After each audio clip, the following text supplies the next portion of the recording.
درود پڑھنے والے کا دل بھی اجلا ہو جاتا ہے، اس کے چہرے پہ بھی نور آ جاتا ہے۔ درود شریف طبع کے اندر شائستگی پیدا کرتا ہے۔ آج بہت سارے لوگ اس بات کی شکایت کرتے ہیں کہ اولادیں ان کے کہے میں نہیں ہیں اور ان کی عادات اچھی نہیں ہیں۔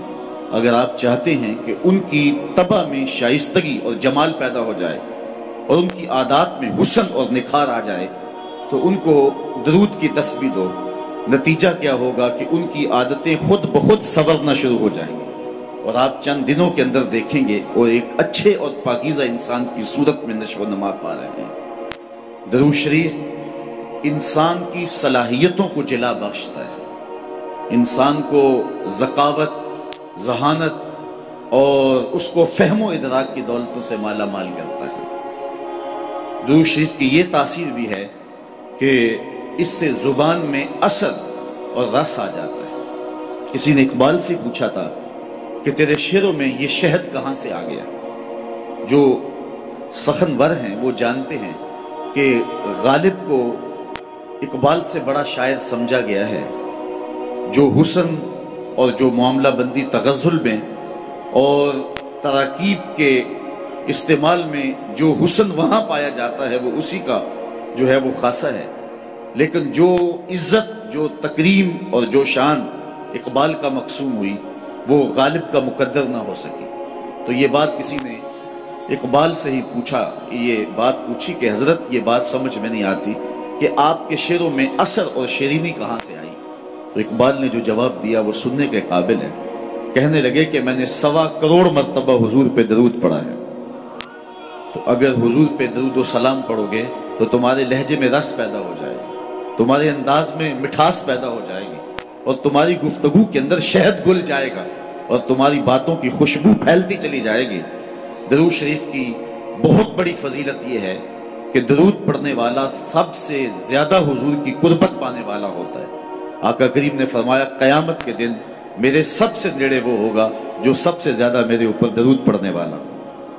اور اس دور موجود کے اندر درود ہی تو شناخت ہے اہل حق کی، یہی تو شناخت اور پہچان ہے اہل حق کی۔ امام سخاوی نے القول البدیع کے اندر لکھا کہ حضرت امام زین العابدین رضی اللہ تعالی عنہ سے کسی نے سوال کیا، حضرت جب کثرت سے ترک اور فرق ہو جائیں گے تو زمانے میں اہل حق کو پہچاننے کا راستہ کیا ہوگا؟ جب ہر شخص اپنی طرف کھینچ رہا ہو اور قرآن و حدیث سے دلائل فراہم کر رہا ہو، ایک عام آدمی تو سمجھ نہیں پاتا کہ حق پہ کون ہے اور باطل پہ کون ہے۔ ہر شخص تو قرآن کی بولی بول رہا ہے، ہر لفظ کی، ہر شخص کی زبان پر تو حدیث رسول کا وظیفہ ہے، اور 72-73 لوگ ایک آدمی کو کھینچ رہے ہیں۔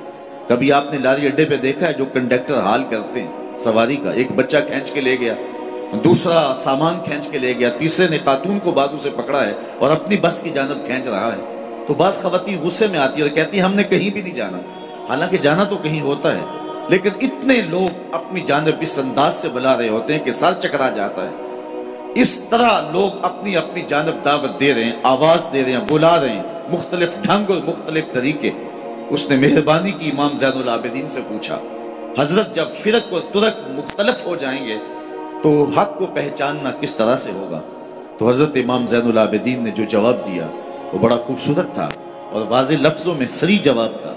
فرمانے لگے جو اہل السنہ ہوں گے وہ حق کی راہوں کے مسافر ہوں گے۔ سائل نے دوسرا سوال پوچھا، اگر بہت سارے لوگ اسی عنوان کے ساتھ موجود ہوں، اسی ٹائٹل کے ساتھ ہوں، تو ان میں سے پھر اصلی سنی کو پہچاننے کا طریقہ کیا ہے؟ تو سنو امام زین العابدین نے جواب کیا ملا، جواب کیا دیا، آپ کے سینے میں ٹھنڈ پڑ جائے گی اور یہاں آپ آئے ہیں تو آپ کو اپنے پہ ناز ہوگا۔ حضرت امام زین العابدین فرمانے لگے من علامات اہل سنہ کثرت الصلاۃ علی رسول اللہ صلی اللہ علیہ وسلم، اہل سنت کی علامتوں میں سے ایک نشانی یہ ہے کہ وہ کثرت کے ساتھ حضور پہ درود پڑھنے والے ہوں۔ آج ہمیں بطور تانا کہا جاتا ہے یہ درودیے ہیں، میں کہتا ہوں تم تو تانا دیتے ہو، ہم اس کو اپنے لیے تمغہ اعزاز سمجھتے ہیں، چونکہ درودیہ ہونا اعزاز ہے، ہم درودیے ہیں، بارودیے تو نہیں ہیں۔ تو حضور علیہ السلام پر کثرت سے درود و سلام پڑھنا یہ حب رسول کو سینوں میں پیدا کرنے کا مؤثر ترین ذریعہ ہے۔ دوسری بات، اپنی نسل کو، اپنی اولاد کو، آنے والی نسل نو کو حضور علیہ السلام کے فضائل و مناقب اور حضور کی عظمتوں کے باب سکھاؤ، تاکہ ان کے سینوں کے اندر حضور علیہ السلام کا